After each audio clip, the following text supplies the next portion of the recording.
Welcome to the CryptoWise channel. My name is Dave. What's going on in today's video? We're going to be talking about Kaspa and looking at its bear market bottom targets. I'm also going to make an update on Bitcoin.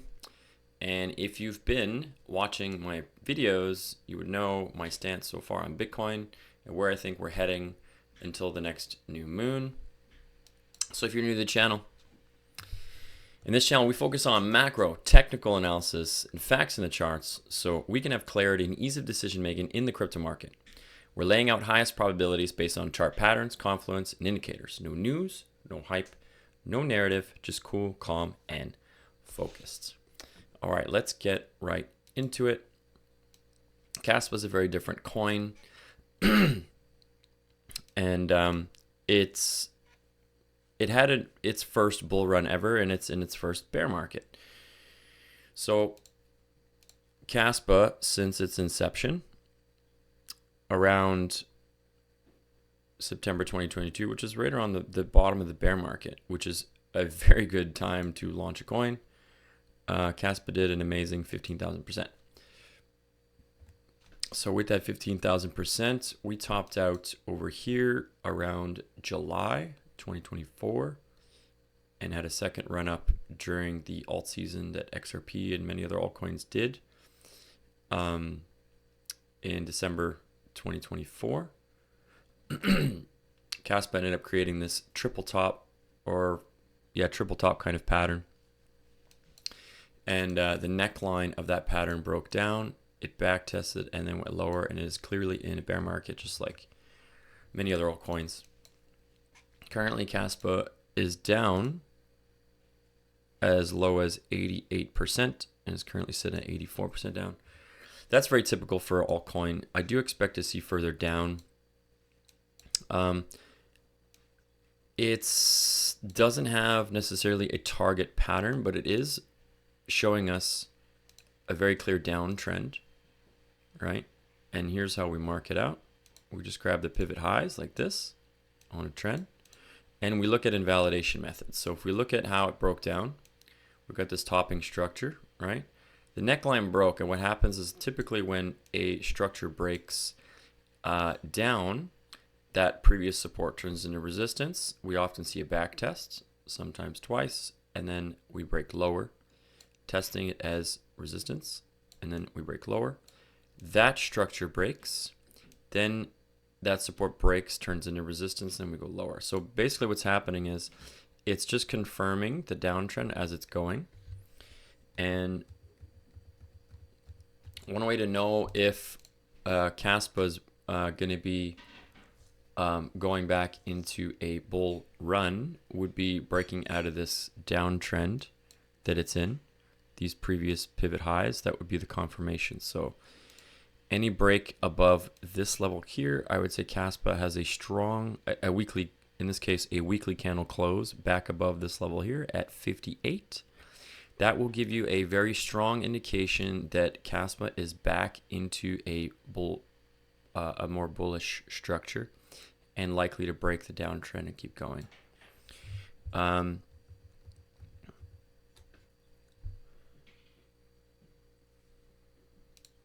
Let's see what kind of fib that is from there. 382. Yeah, so a weekly candle close above this level would greatly increase the probability that this downtrend would break and then it would go higher. So just kind of an idea here in terms of how to assess whether or not it's gonna flip. But I do believe that there's more downside, and that is because we're still looking at Bitcoin's possibility of downside. Now we don't have necessarily, well, we still have this bear flag pattern. It just shifted a little bit. I used to have this line drawn like this until we made a pivot high, and then I moved it over, right? So it's more like this now. And I used to have this line drawn like this until we actually broke below it, and now I moved it over. So now the channel is just widened a little bit, and we're still in a channel, right? So considering that we're still in a channel and it's possible that we still break down from this, right? Because it still looks like a bear flag. Well, there are some cases that it looks like a W too as well. So if we look at the weekly, like it kind of looks like a W, right? So it's possible that this bear flag gets invalidated.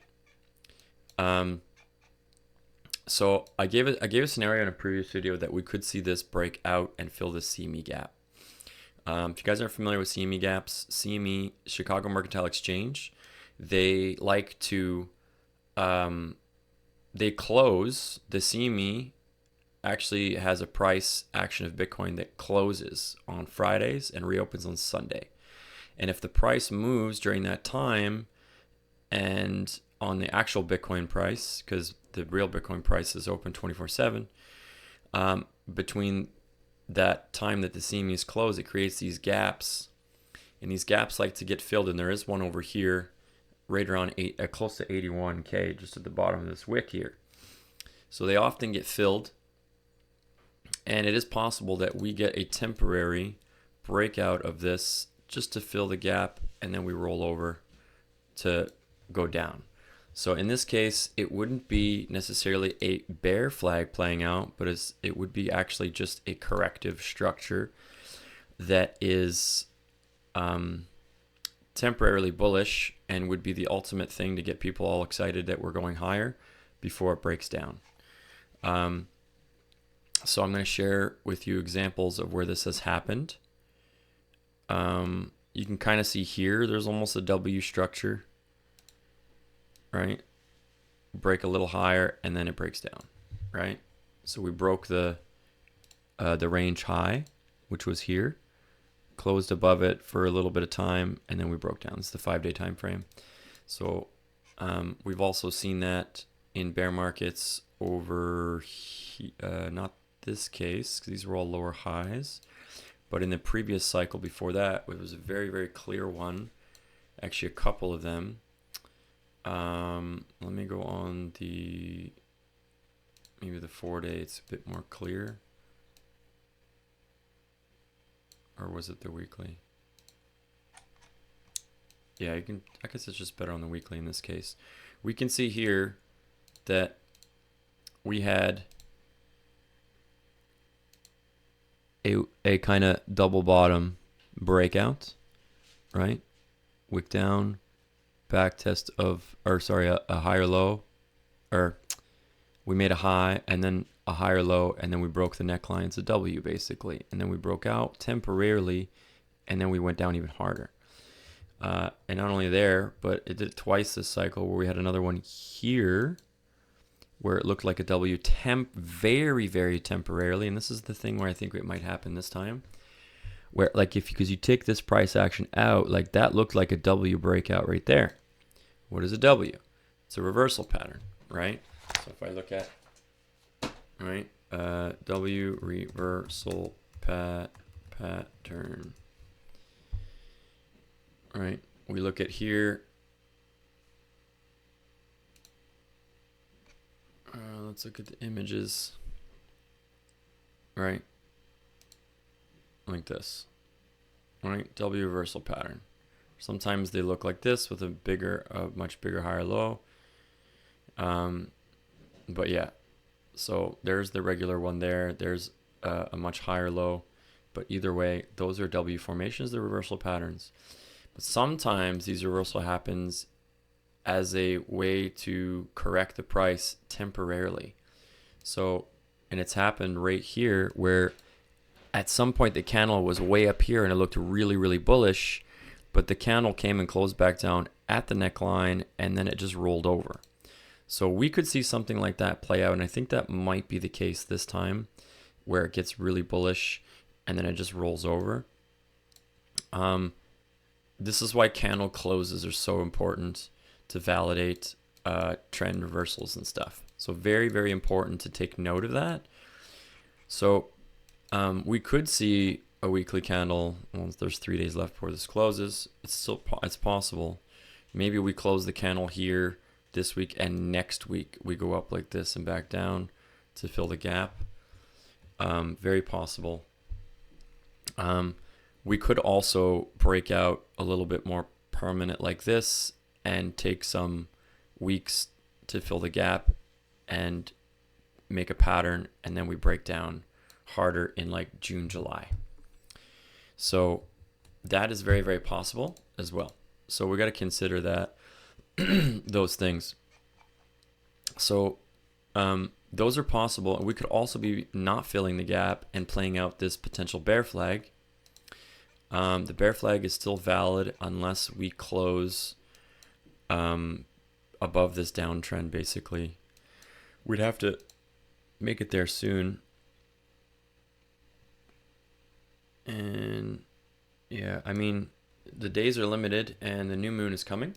So as we can see, we usually have pricing get reversed around the new moons. So here was the new moon here, price reversed down. Here's a new moon here, price reversed down, full moon up, new moon down, full moon up, right? It's not always perfect, you know, full moon up. So, but it's something to consider, and we seem to be ranging in this channel in accordance to the those cycles. So if we're going to fill the CME gap, it's going to have to be very soon, and it could potentially be very quick. If not, we could just potentially have a pump into here, get very close to it, and then roll over into the like this, and topping out around the new moon, which is around the 15th of April. It's like it should be the 14th or the 15th. 14th, 15th, 16th. One of those days.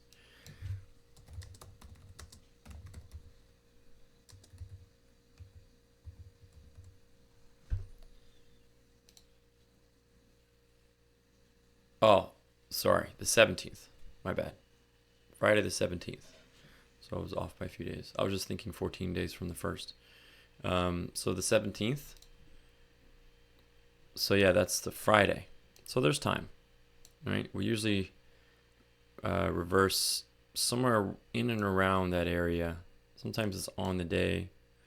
Sometimes it's, you know, a couple days before.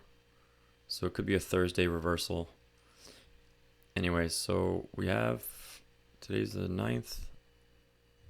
There's like about a week or so. It's about a week before we get that that new moon energy. So yeah, still macro bearish. Now, invalidations, I want to get this very, very clear. What if we go up? What if it's a bottom? Well, we go by an invalidation method.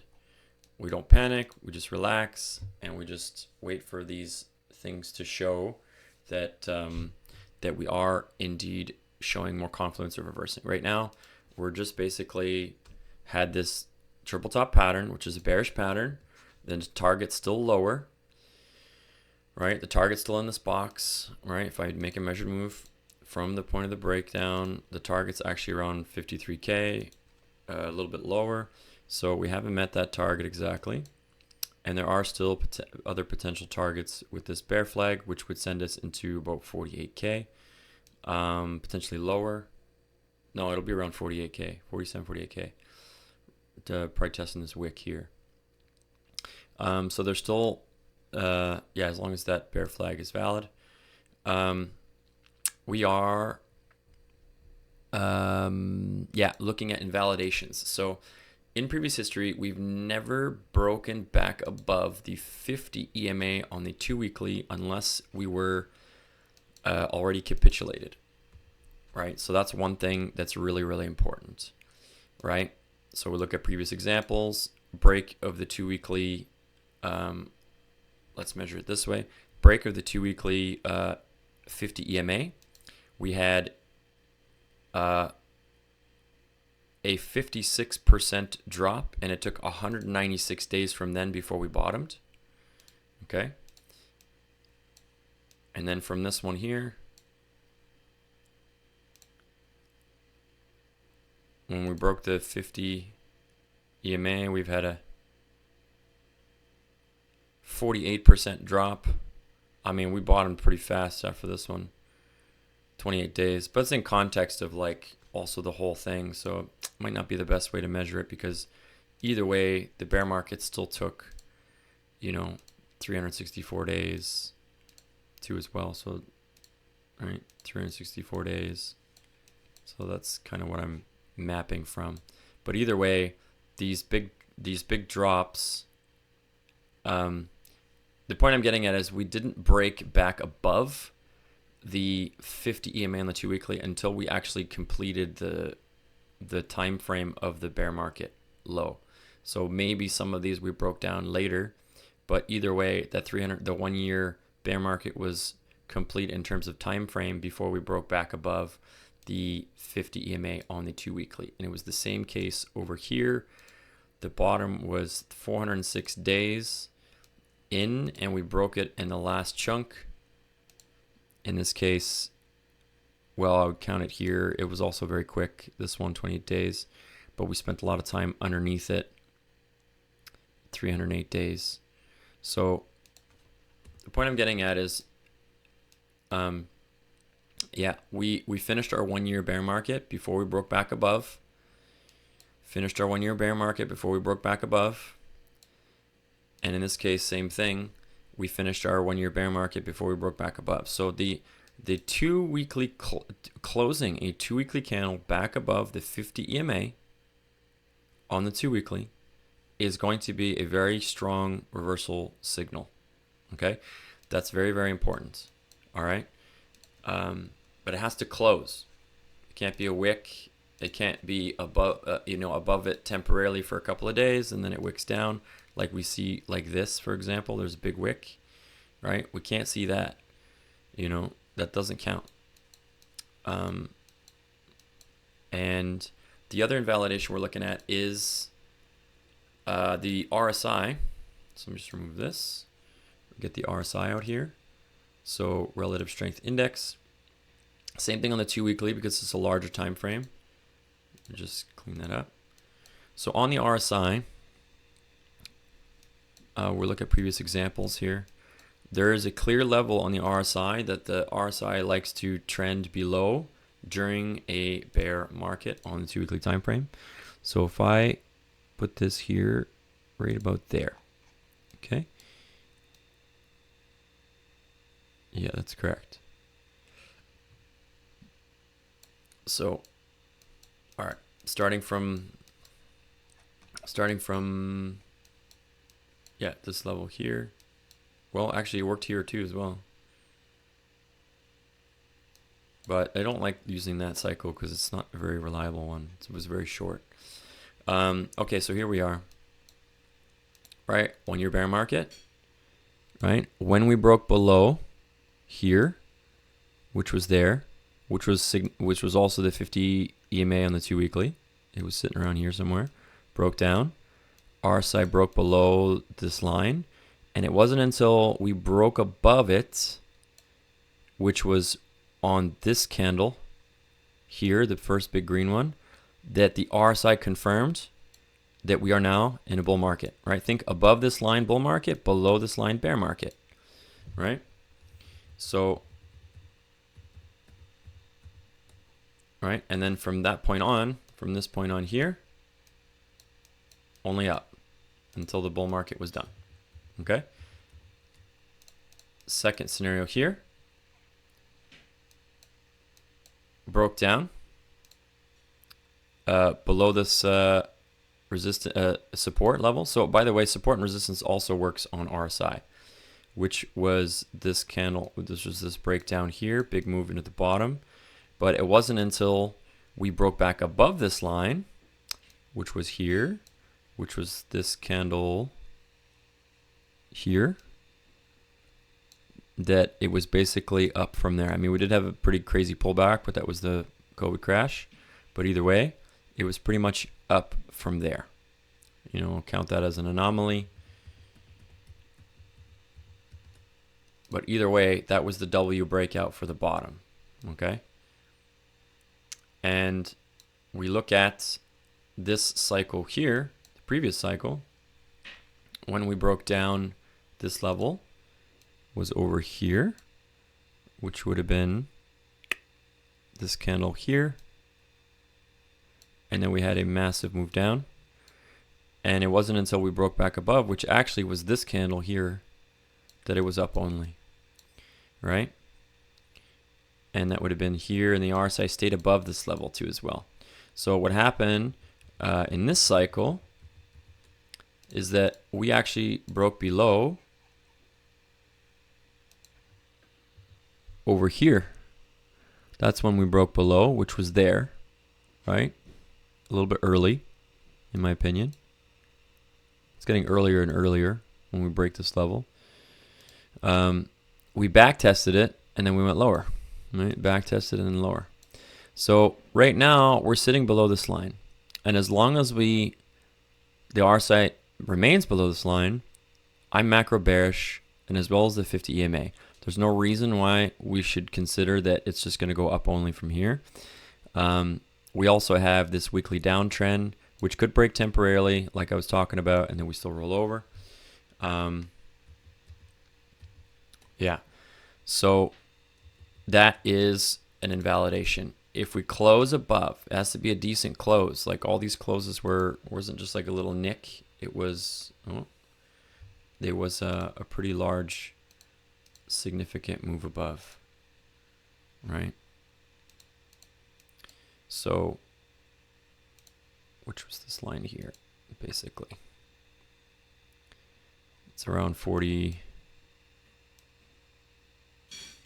It's like right around 47. It's like 47 flat, basically. Yeah.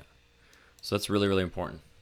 So as long as that is that everything's still macro bearish and the highest probability still we roll over because we haven't fulfilled our usual bear market targets, percentage, time frame, everything's still pointing down there at the moment. And unless those are invalidated, then I would consider a more bullish scenario. Yeah, we could even go and just tag this line here as well before coming down. All right, so there's your update with Bitcoin. Sharing all this because I still believe that we could see that play out in Kaspa. Now, if we see that play out in Kaspa, regardless, if we just chop around here for a while and make a larger bear flag and then come down, or we W out and then come down, I still think that that's the highest probability based on what I was sharing with Bitcoin. So we can see that we're sitting at 32 cents right now. It doesn't look that strong at all. It's not really moving very much. If I look at the daily time frame, not too convincing in terms of patterns and structure. Bitcoin's just kind of in its own little world right now. I think Bitcoin's outperforming a lot of the altcoins, so we're not seeing altcoins really move too much, as I think there's still a big capitulation happening soon. And even the weekly, 2 weekly, yeah. So based on what I was saying, the expectation is that we still go lower. Basically I said if we close a weekly above here, then it would be a stronger probability that we could break out of this downtrend. Right now, the highest probability is that we come down and do another leg, just like all the other altcoins. If Bitcoin is going to do another 50% move, let's say it gets up to 78, and then the target's around 48K, it's about a 40% move. A 40% move from here. Last time Kaspa had a descent, it did a move of about 50%. So even if it went up a little higher and it did another 50%, it would put us inside this box, right? So I do believe that this area here could be a very good area to accumulate, filling out this wick. Why do I have it marked out this high? There might have been, okay, I think that's probably because of this daily here. So I had this marked out because of that previous back test here. So that'll be a level where the price could stop. But this level here is going to be a lot more support. I have the box a little higher just in case it works below. But this area here is likely to get tagged. between 20 and 15 cents. And yeah, I think that would be an excellent place to accumulate based on that. And also that most altcoins do on their first bear market at least 90% down, which we haven't got quite yet. Solana did 95% down, I think it was. There's plenty of other altcoins that did that in their first bear market. Yeah, just not a lot of history and pricing structure in order to have things really stable. Very common to see bear markets like that. And also these pullbacks in a larger scale, if I zoom out a little bit more, aggressive move up, corrective pullback, which this very much looks corrective, right? This was an impulse, very strong move up, which shows a lot of demand, and then you get a corrective pattern into a major support area, probably Wing out, and then move up in the next move. So when you have an impulse up, corrective down, usually the indication is that we see an impulse up again, which would be in the next bull market. Maybe it won't look like that because it could consolidate down here for a while before it decides to climb up. There are some altcoins that like to do that. And in these pricing pullbacks, we often see the 50% fib get tagged. And I'm going to measure it from this first pullback here because I don't know if I should take it from the start. If I do, then the target's a lot lower. But we still have the 382 there. I'm measuring it from this pullback because it just makes more logical sense with this structure and where this candle closed.